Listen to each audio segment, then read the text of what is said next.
আজকে নিশ্চয় আপনারা সবে শুনছেন বিশ্বর কোনায় কোনায় এই খবর গিয়া পৌঁছিছে ইতিমধ্যে, যে খবরটা নাকি কোনার লগে লগে গছ বৃক্ষ আজকে খান্দিয়া উঠিছে।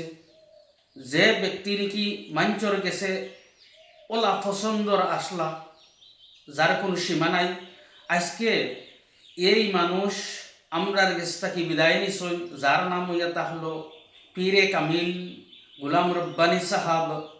আজকে আর আমরার মাঝে নাই, আমরার কাছ থেকে আজকে চিরবিদায় লইয়া গেছেন গিয়া।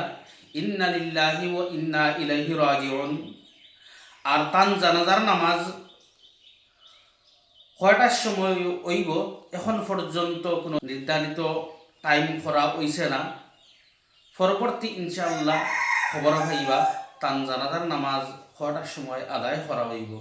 আর ভিডিওটা বেশ শেয়ার করে দিবা, যাতে বিশ্বর সুখে শুনে তো তাহা প্রত্যেক মানুষে খবর পাইন যে একজন পীরে কামিল, বহুত বড় একজন পীরে কামিল আমরার কাছ থেকে বিদায় লইয়া গেছে, যাতে আল্লাহ পাকে তানরে জান্নাতুল ফিরদাউস নসিব করে। নিশ্চয় কমেন্টে একবার লেখবা আল্লাহুম্মা আমিন।